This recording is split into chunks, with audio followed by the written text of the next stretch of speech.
It's supposed to feel.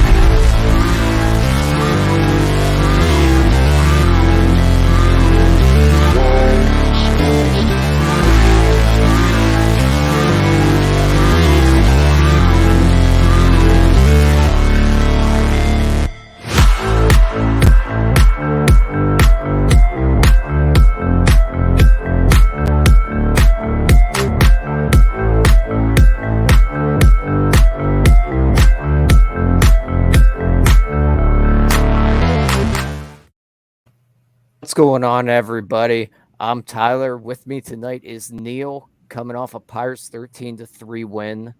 Neil, the Pirates go on a horrific skid. And naturally, Eduardo Rodriguez and Zach Gallen are coming up next. Yeah. So just like you draw it up, the Pirates go ahead and bang out 21 runs in 2 games.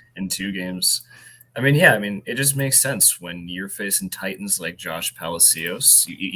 Even the best pitchers in baseball are going to struggle. Naturally. I mean, I know you looked at that lineup when it came out today and thought, like, this is the one.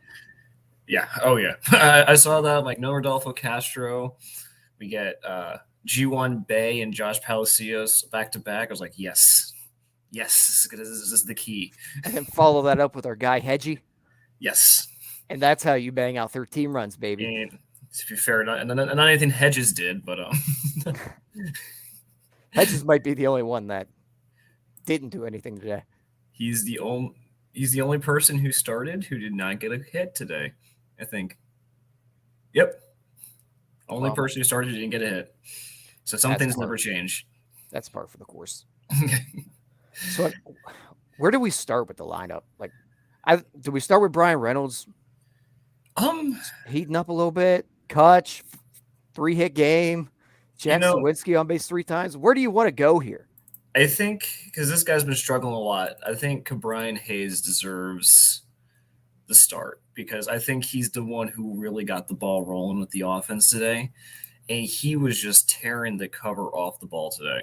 He was unlucky to not have at least one home run, I think. Like, if that first hit the dead center was anywhere else in the park, that's an easy home run.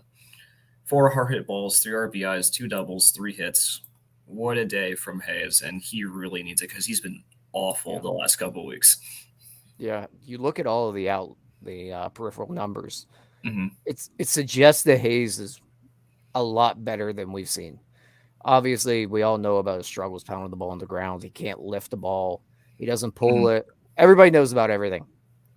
Today, he lifted the ball. It's another time where you're like, come on, I know he's close. You know it's there. Yeah. It's really just barrel accuracy, I think, at this point. I don't think he barrels the ball enough. So he keeps hitting the ball 105 miles an hour, and it's a fly out to left field. I mean, or center field. Barrel still. yeah, but it does suggest he's really close. Yes. And I don't think he's ever. I think we can confidently say he's never going to be like a Nolan Arenado clone. It's never going to happen. But I think what were we saying before the season? We just wanted like a slightly above league average bat, and performances like that gets us there. Yeah, that's really all you need from him. Just be around that 100 to 110. That's a 5 WAR player. Yeah, easily. He's been so bad at the plate, and he's still so valuable. Mm-hmm. You just see how close he is. Jim talks about it a lot, that he can't believe that he'll go an entire career without somehow figuring it out at the plate because everything's there for him. But the longer this goes on, the more frustrating it gets. Yeah. And because it's kind of like it's like a pitcher where you can always see that the talent is there, but they can never put a start together. It's kind of like Hayes, where I almost want to say JT Brubaker-esque, where JT Brubaker has some of the nastiest breaking balls you've ever seen. And then he turns around and gives up 25 home runs a season. It's kind of like that, where you can see elite talent there, but it's never quite coming through. It's like this year Vince Velasquez. Yes. There's a reason he keeps getting the job, but the results aren't there. No, and hopefully Vince Velasquez is the next Jose Quintana. I'm still holding my breath. It's been 4 good starts. Right. But no, great game by Hayes. Absolutely Yeah. great. It's been a while since I've seen him look that good at the plate. Yeah. I mean, you see the multi-hit games, but those are Mm-hmm. you get a seeing eye single, you get a blooper here. Maybe Mm-hmm. he barrels it hard the other way, but it's not anything that looks different. Yeah, this looked different. Right. So, I mean, all you got to do is just hope that it looks the same tomorrow and then go from there with it.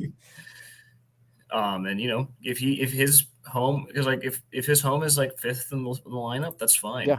I know I know they said like, oh, he's hitting 300 from the leadoff until he wasn't. Yeah. So that's like a big DiNardo point. But 4 hard hit balls today. I just want to see more of it. If he's a doubles hitter, Right. I'm okay with it. Just keep hitting the ball like that. I would love him to be a doubles hitter. I feel like I've been tricked into believing into him like 4 times this year. Yes. So I've been hurt too many times. I'm waiting, but it's encouraging what we saw today. Mm-hmm. And he's just so valuable. Like, and he is. I know just so we say it all over again. He's so valuable with the glove. He's just always in the right spot. And he even had that weird play where I think he was trying to make the ball drop so he could get a double play. I don't know what that was. I don't know if that was him being smart or him being dumb, but no, player of the game for me as far as I'm concerned. Yeah, I think you could have picked a couple guys here. Yeah, I just want to talk. Yeah, I want to touch on Bryan Reynolds. You can see the frustration building with him. Yeah. He was hitting the ball hard. There's a lot of balls I think he's hit within the last couple of weeks that might have been out at other ballparks in different situations. Just wasn't happening for him. Today, we see the first home run on the right side of the plate for him this year. How many hits do he have today? 2, I believe. 2. Yeah, 2 1. Did he have one? 1 hit. 1 hit and a walk for that was an RBI. So 4 RBI day for Bryan Reynolds. Just good to see the team put the ball over the wall in general. Yeah, that really cutting down the strikeouts. But yeah, poor Ren, like you could feel the anger in that swing. Right. Like when he hit that home run. But really, like I was just so happy that because like I think it was like a 1-1 game or something like that when he walks. Someone can correct me. But like I remember it was like 1-1 and like the ump gives him a terrible strike call in the first pitch. He looks like he's about to get ejected. Like he looked pissed.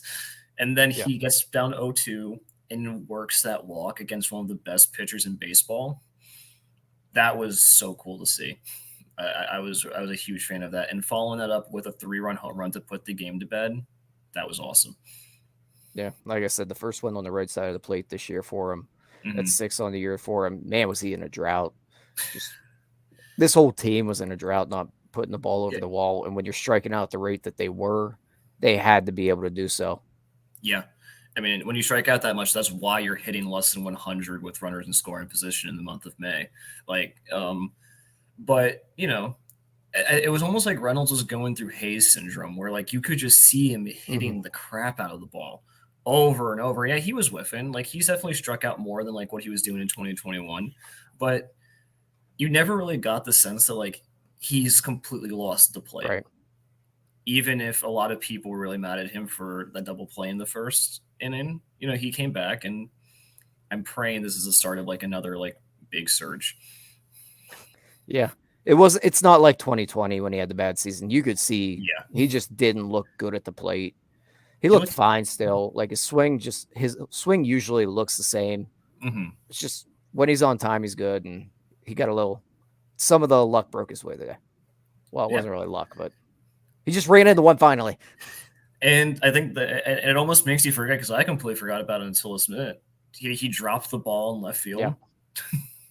Yeah. I don't know what has been with him. Like he's like, I don't think he's as bad as defense as like the metrics say, but he has a problem. He drops balls way too frequently out of the outfield, and I don't understand. Yeah, today was just a weird. Defensively, the Pirates were good today. No, but it didn't matter. It did not matter when you scored 13 runs, and we can get to the pitching later. But the fielding in general, you bringing up Reynolds, it was a lot of the same we've seen, just really ugly plays. Yeah, no, not what you want to see, especially since like that's been like some drum we've been beating since like the Neil Huntington administration, Right. that the defense is terrible. And when you employ guys like Hayes and Hedges, and even guys who are supposed to be good at defense like Sawinski and Bay, like you would expect better defense, but we just don't have that yet. Yeah, it's been ugly, and it continued to be ugly. Fortunate to only give up 3 runs today, and the bats are alive. Yeah, thank God. Dude, Anyone else you want to I'm shout out? not gonna lie. I kind of want to talk about Palacios a little bit, You know not what? much. He deserves it. And the big thing to talk about with him is before the Reynolds three-run bomb, bases loaded, I believe, and it was what we saw the Pirates do all April. Yes. Just shorten up, put the ball in play, do a job. And for God. a guy that I don't think can really hit, to see it actually see what they were doing all April, kind of come back into play here is just thank you, God. That's all you've had to do this whole time. No, right, because like baseball is like not a terribly it's a complicated game, but sometimes it's really simple. If you put the ball in play, usually better things are going to happen. Right. And Palacios did that, and he poked it through a hole. You know, that was his first MLB hit. Got a 3-hit game tonight.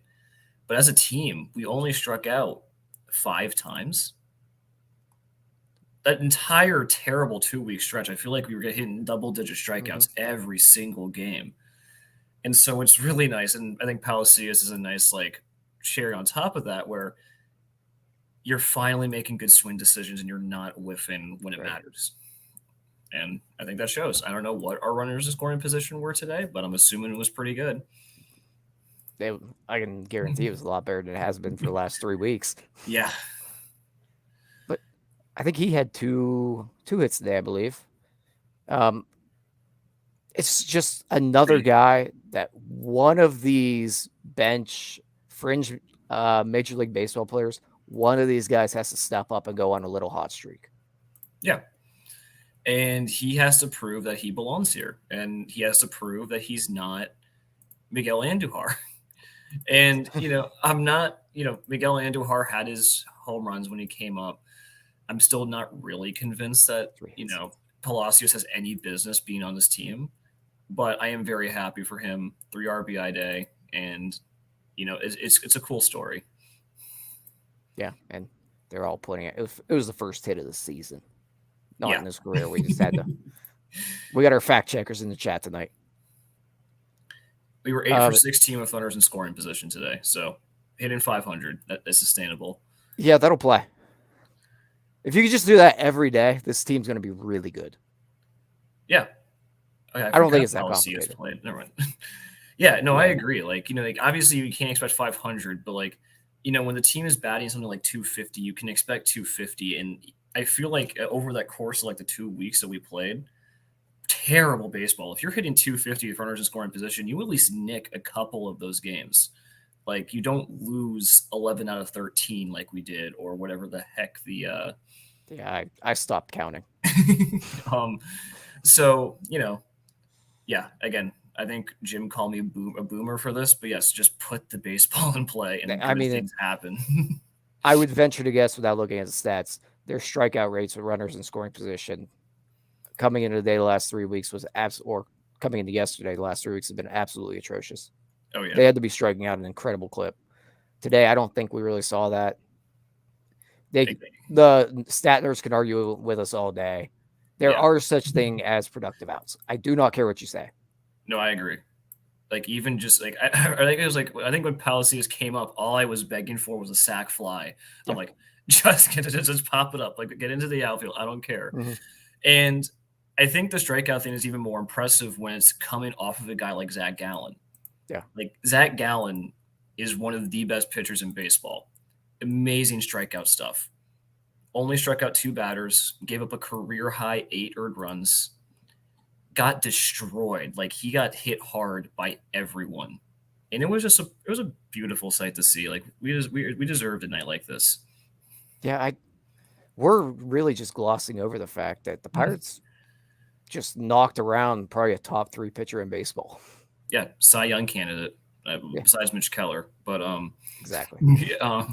yeah, no, I've never seen Zach Gallen look that bad. Yeah. And to be fair, I think the stuff from Gallen today looked a little flat. Yeah, He didn't look very sharp, but that's fair. I mean, they definitely took advantage. Yeah, and I feel like the team against the Rays a couple of weeks ago just doesn't take advantage, and they kind Right. of keel over and die. So it's the subtle improvements, and when G1 Bay, sorry, not G1 Bay, when Josh Palacios has 3 hard hit balls today, it's a beautiful sight to behold. One off a position player. Well, I know one off a position player. I know, But we're not. But hey, we didn't take any points off of Brian Hayes, so we're not yeah, going to do it off Palacios. At the very least, he's not G1 Bay who couldn't even hit out of the infield. It was just the Hey, Diamondbacks giving up. I mean, he did. G1 Bay did put a charge into a baseball today. He did. I couldn't believe my eyes. Now we'll talk about it again when he does it in a month again. Yeah. I mean, do we want to talk about Bay? He got 3 hits today. We can. I mean, the speed came into play today. And a walk. Yeah, I think that's the most he's gotten on base in a while. I'm still not a fan. I just don't think he makes good contact enough, and he's unplayable against lefties, but he was really good tonight. Yeah, and I mean, he's very important to this team, though. Yeah. Just him being on base makes such a difference for this team. The way he can run. I mean, you saw it in April. Oh, yeah. When he's on, the team's different. I tend to be with you here, I think. I don't really know that he's a Major League Baseball player. Maybe just a fringe Major Leaguer that could be useful on a good team. Yeah. But from what I've seen so far, I don't know if I see it from him. Yeah, I don't either. And, I picked him up on my fantasy team just because of the steals that he has. Right. But you can really tell, like, there's value for. I see he can be a career bench player with what he has, and I think that's what Wireless Grapes is saying in chat. Like the fact that he can play center field, he can play shortstop, he can play second base. Kind of. I know, but like you can put him there. The position, like it's not like you're throwing Josh. I mean, so can I, but I'm not good at it. But like he's able to beat out infield hits. And once he gets on base, you're right. His speed is unmatched. It causes real problems. And so, yeah, I think if G1 Bay is your 26th man, that's a good thing to have. He can slot in almost anywhere you need him to, play it serviceably enough. Maybe he'll drop a ball or two there. But, and sometimes you'll have really nice nights like this, even though I don't think he stole a base today. No. And there were many spots where I was thinking, why is he not running? I think we're like collectively traumatized since like we kept getting thrown out on the bases and over the past couple of weeks. It's like I feel like there were a lot of times that the Pirates of April would have started running on the Diamondbacks. And I don't have any idea how good Gabriel Marino is at throwing the batters out. Couldn't tell you. But I was surprised. But it was even off relievers. They just weren't running with. Hey, you put up 13 runs. They had to rely on the steals early in the year. Mm-hmm. It was nice to not have to. Yes, very nice. It was just depending on nice situational hitting. Yes, thank God. So the hitting, we just chatted up and down. Yeah. Johan Oviedo gets started on the mound. He goes 6, strikes out 7, walks 3, 1 earned run. Johan Oviedo apparently is now throwing a 2-seamer that nothing registers as a 2-seamer. So we have him doing that with his 2-seamer. We have Luis Ortiz throwing a sinker that doesn't register as a sinker. I'll take it. I mean, I don't know if there's an issue with StatCast where it just wasn't like computing. Yeah. But nothing he threw today registered as a sinker, 2-seamer, nothing. Mm-hmm. And if you look on StatCast, I think his maximum horizontal run was 16 today, which really isn't. I mean, that's not bad. But yeah, pretty good. His average was 8, so I don't quite know what was happening.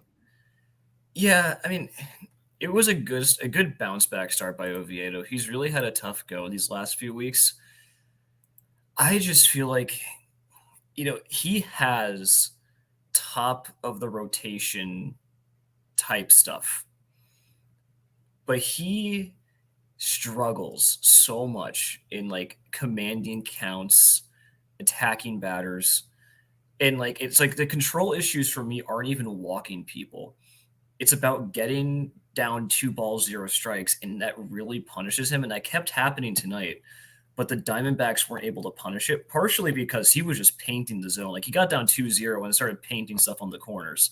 So Not kudos for him for just a like shout coming out to back. Anthony in the chat. Yeah. Hedges stole quite a few strikes on those sliders. True. I know I'm the resident Hedges hater, but how much was that was Hedges, and how much of that was the ump just being bad at his job? Fair point. Because that ump was pretty consistently terrible, no matter who was behind the plate. Like, but no, you're right. Hedges did frame it well, but he was painting, and the mentality was what I like to see. But I really feel like he takes way too many pitches, and he gets himself into too many hairy situations for him to like take that next step into like everyday starter that you are scared to see on the mound as a hitter. You know what that sounds like? A high-end reliever. You're not wrong. Top of the rotation stuff, can't command it, and has no longevity. See, I don't know if I agree if he doesn't have longevity, though. The problem is, like you said, he throws too many balls. Yeah. Like today, he's still around like a 50-50 strike-to-ball mix. Yeah, 55. 55 strikes, 96 pitches. Yeah, that's not very good. Mm-hmm. You talked about it. He doesn't command counts well. I just think he's a reliever, but the Pirates don't have another option right now. He's got to last as a starter at this moment. Yeah, I mean, I guess for me, it's just like you can either have him as a high-end reliever, or you can have him as a number 4 style rotation arm. And if you're having Oviedo as a number 4 arm and that can actually eat innings and like give you starts like this, that's a pretty valuable thing to have. I think that's more valuable than a high leverage reliever because you can kind of find relievers anywhere. Like we'll eventually talk about him, but if we just claimed Yohan Oviedo from, I don't even remember who that wasn't the Yankees, but like some team let him go. So I'm fine with him continuing becoming a starter unless Burrows, Priester, and Ortiz are all that guy and they can displace him. But until then, I don't know who else you replace him with unless you're bringing back Velasquez next year. Yeah, I don't think there's anything you can really do with him at this point. He's got you have to see if I'm wrong here and he is a starter. I don't believe it. That doesn't mean I'm right. The stuff obviously plays at a major league level. We see it in spurts where you get the starts that look like this, where the results are there, the stuff looks like it plays, and then we're going to have starts where he goes 2 innings. Yeah. You just got to have more of this than the other. Yeah. And at the very least, he's had more of this type of start than the other. You know, and I forget exactly how his Orioles start. Didn't he have like a really rough first inning against the Orioles and then like kind of like settled in? Yeah. Yeah, and so like even if you like wanted to try something at work, like you threw out an opener for him, I also wouldn't be opposed to that. Like basically, it's like make him a starter, but also give him all the tools he needs to succeed. If that means like not him having to start the game. Yeah. I mean, I am intrigued to see how this 2-seamer really does help him because I do find his 4-seam a hair flat. It is. Seems very hittable. He has to have something to work off of that slider. Mm-hmm. I mean, we saw how flat the 4-seam was. Like, I think that's how he gave up the home run. Like, he needed a strike, and he just kind of he took a little bit off his 4-seam and left it out over the plate. Now, good for Perdomo for pulling that ball. Like, that's not something that's not easy to do. But like, you when you can't throw strikes on a regular basis, that's what happens. Mm-hmm. And on a less fortunate night, he gives up 6 runs because he can't do that. Right. Yeah. I'm encouraged, I guess, to find out more about this 2-seamer he's throwing now. Yeah, I agree. I'd like to get a little more data on it because the eye test, I didn't really see much that looked all that different. I might not have paid that much attention because it was a big lead and To be honest, I was in the middle of watching a bunch of TikToks, catching up on the week. I did not notice anything different, but I also was not looking for a two-seamer, so Right. I didn't see all that until he was out of the game. So, but I will say the slider was nice. I thought Yeah. he was doing a really good job painting down in the corners where, like, I think the start where he got completely blown up, he was leaving it out over the middle of the plate. So that's a nice change. Yeah. So I guess I'm just excited to read a little bit more into this. Yeah. It's a new life for Oviedo here to me. I mean, hey, and if he sticks as a starter, that's huge. Oh, it's ginormous. Like, I hated the Quintana trade when it happened, but if you get a Oviedo sticking as a starter, that's a pretty big deal. So Right. let's hope it continues. And then, do we want to talk about Dwayne Underwood Jr.? He might be done. Yeah, right forearm tightness, I think it was. Yeah, it didn't look good. So that's what Brubaker and Burrows got injured with, right? Yeah. Yeah. It's I, also what Velasquez went down with, I believe. That's true. But Velasquez didn't I forget, did Velasquez leave the game in that much pain like he was? It wasn't as bad as Underwood Jr. looked. Yeah. And you could see it early in the inning too. He's usually not very good, but he was really bad. Yeah, he did not have his stuff today. And it sucks, but he was sitting 93 with his pitches. That's not what he knew. I'm pretty sure he usually sits 96, right? I'm not I don't know if he really sits 96. I was thinking more like 94, 95, but okay. I could also be totally off base. Yeah, maybe I'm thinking someone fact check me. Yeah. But I'm doing this off top of the dome. Yeah. I have never been a fan of Dwayne Underwood Jr., and I never would wish an injury on him. I would not be upset though if I never saw him pitch in a Pirates uniform ever again. I know he has stuff and he can fill up a nice pretty savant page at times, but he's never been good. And so it just sucks for him if this is Tommy John. But also maybe better for the Pirates that he doesn't pitch for us. Yeah. So that, based on the early signs, it doesn't look good for Underwood Jr. No. So he goes out of the game. Johan Ramirez comes in. And when that guy is in the zone, he is very difficult to hit. The problem is he is not in the zone all that often. But he was effectively wild today, I would say. Yeah. I mean, Johan Ramirez has been pretty darn good this year, striking over a batter per inning. 1.29 ERA. I know that doesn't mean much as a reliever. 14 innings though. He has. My big issue is he hasn't really pitched in any meaningful situations. Right. And I would like to see him more because he probably has the best stuff in the Pirates bullpen, if not named Bednar. Right. So but you're right, he doesn't have control. Oh, it's erratic.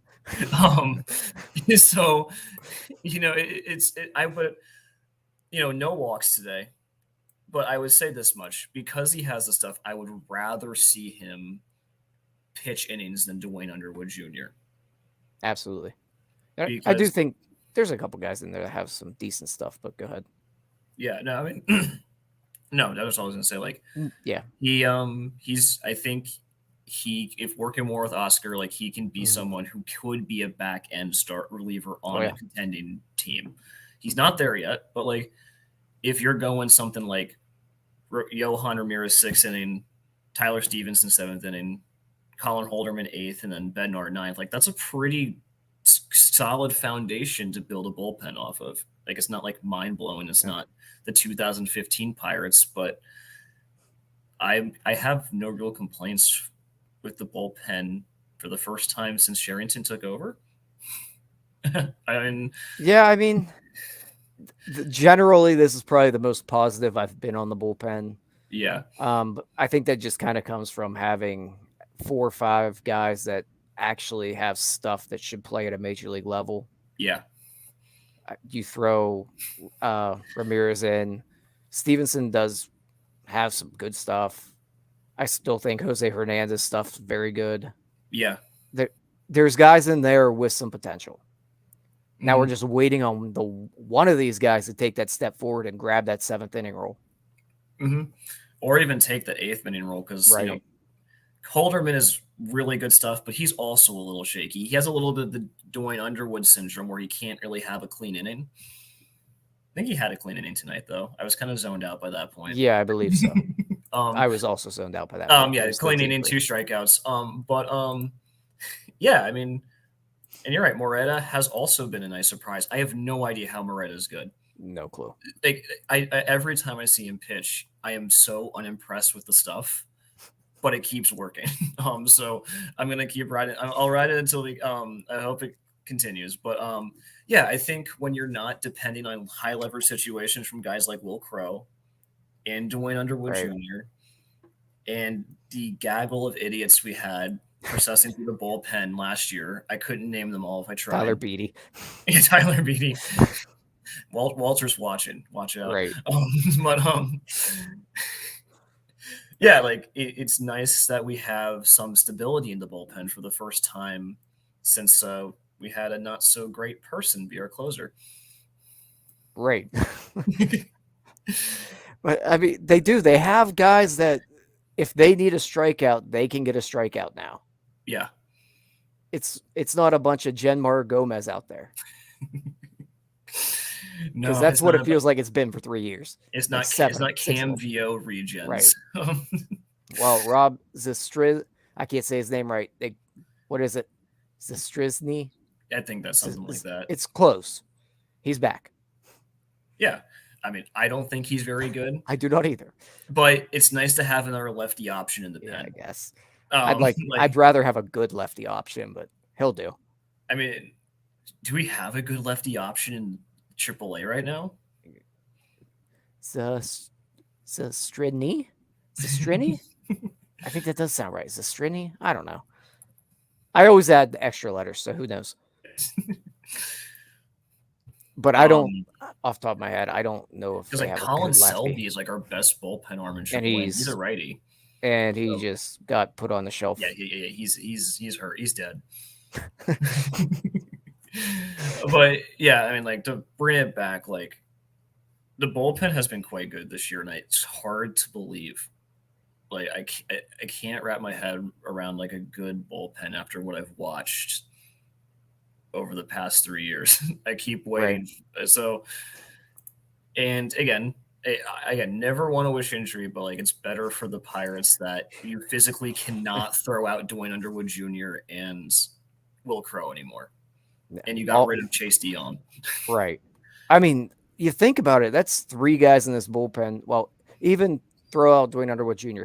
Those are 2 guys in this bullpen already gone that pitched a lot of innings. Getting rid of those 2 alone and just getting average arms in the bullpen is just an automatic improvement.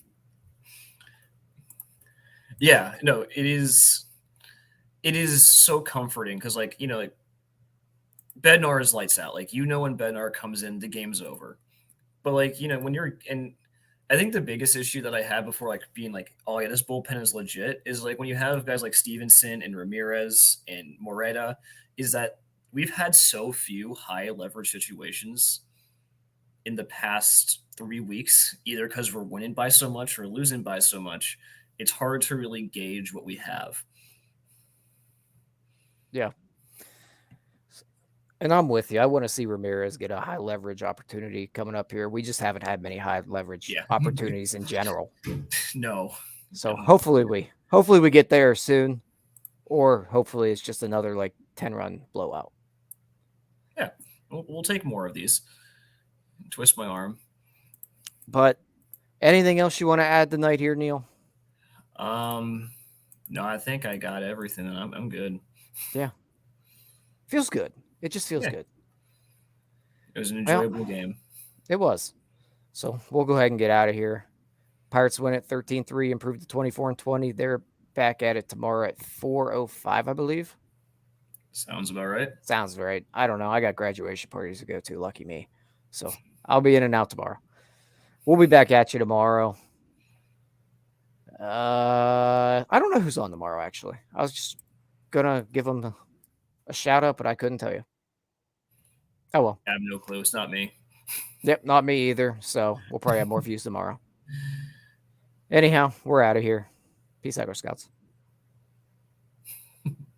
Hey, you all. Thank you for watching. I know we try to provide the most entertaining content that we can, and we'd love to spread it to as many people as possible. So I know it doesn't seem like a lot, but if you could take the 5 seconds to like this video and subscribe to the page, it helps out so much more than you know. Thank you, and let's go Bucks.